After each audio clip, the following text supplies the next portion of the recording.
السلام عليكم ورحمة الله وبركاته. كيف تسمت حدائق القبة؟ القبة اللي قدامنا دي هي قبة يشبك.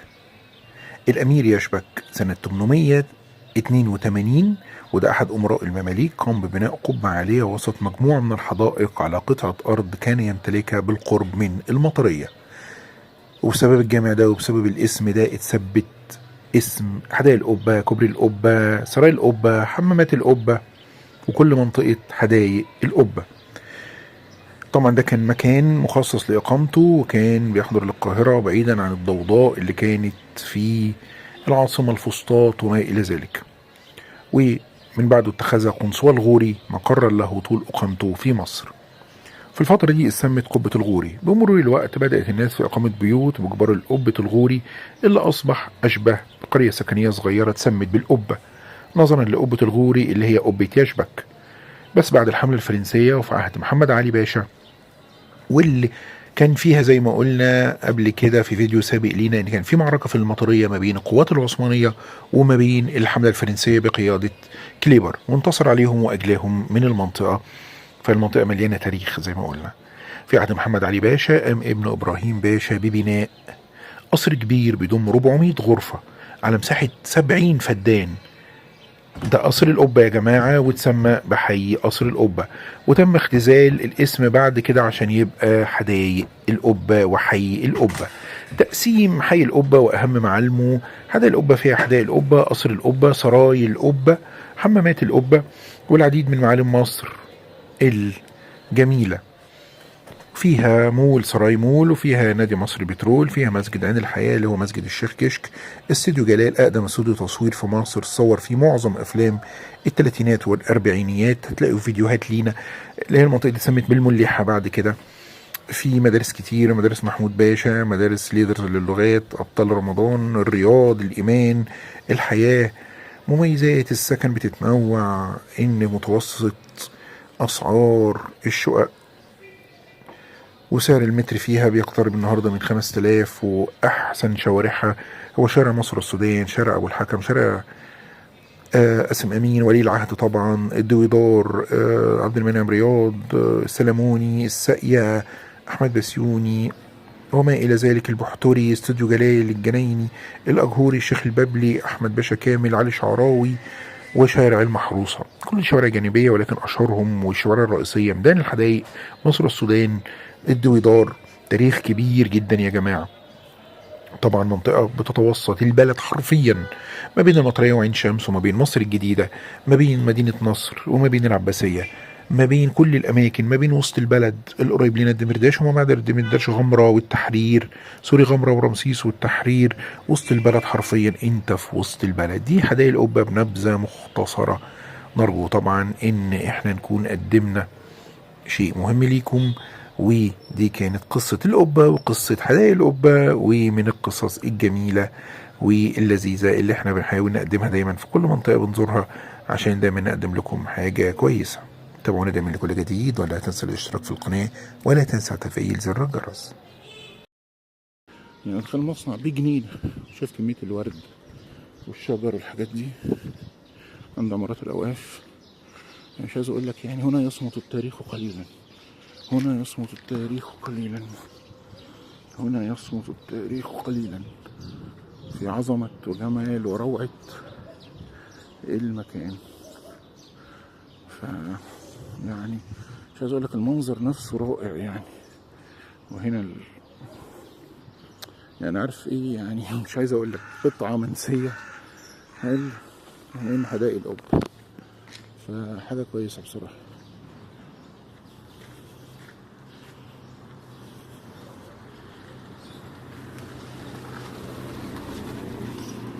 وده جمع الحدائق بصراحة يا جماعة. يعني بص، مش عايز اقول لك يعني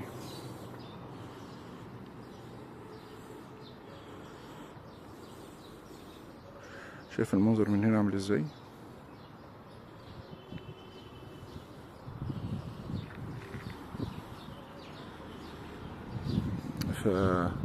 فروعة وأعمق جمال المنطقة.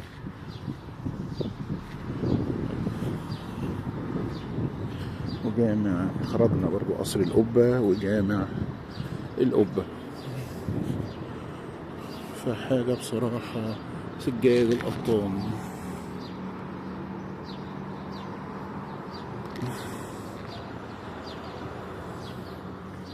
وينزجيت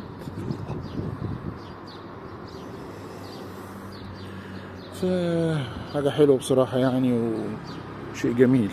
ونعود أدراجنا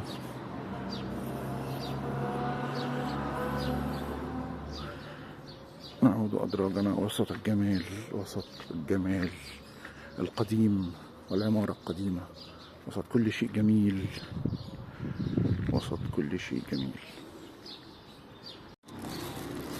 دي فيلل من الفيلل القديمة على مصر السودان.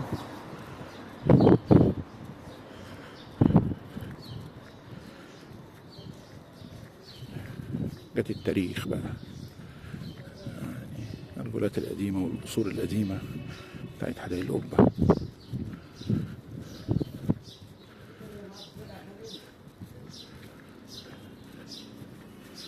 الحياة القديمة، وراها برضو فيلا جديدة.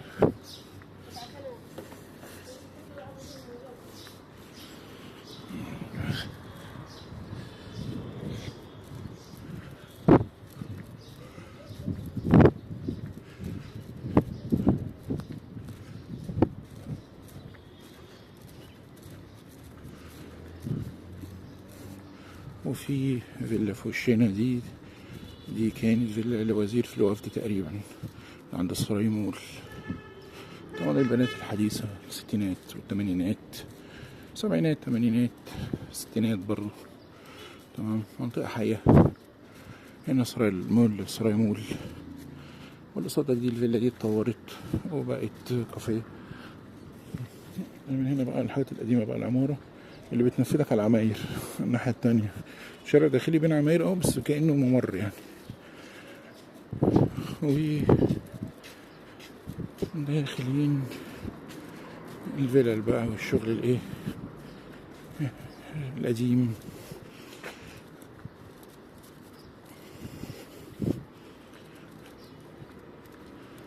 شجر بقى طبعا يعني عايز شوية اهتمام بصراحة، ولكن برضو الأمور يعني. دي فيلا الوزير زي ما قلت لكم، بقت كافيه. تمام، سراي مول. فيلا الوزير تاني امتداد، الشارع ده امتداد ولي العهد. كل جذور بقى وريفن ماركات وكده. وكمل طريقنا مع الفيلل والقصور. حلو، نخيل بقى والشغل ده.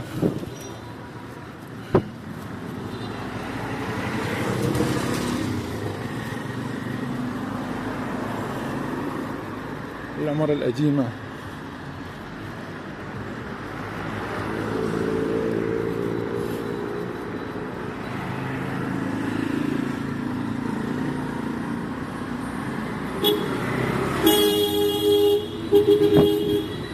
المباني بقى الحلوة، الحاجات بقى العمارات القديمة بقى دي الأربعينات، خمسينات.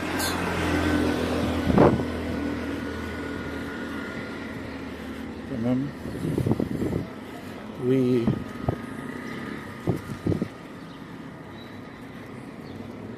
والقصور.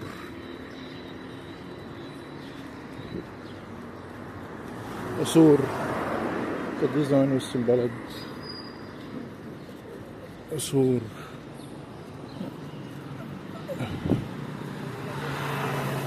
وهنا أول المليحة ودخلة المليحة، وده امتداد ولي العهد والتقاطع مع مصر والسودان. ادي القصور تاني يا جماعة. الشغل بقى اللي مش هيتعمل تاني. مساحات واسعة والحيطانة 5 متر ارتفاع، السوفة والدنيا وجناين ما شاء الله يعني، الله اكبر. تراث معماري بقى. بص الزخرفة، بص الزخرفة. فانا بقول لك يعني الوضع شغال ازاي.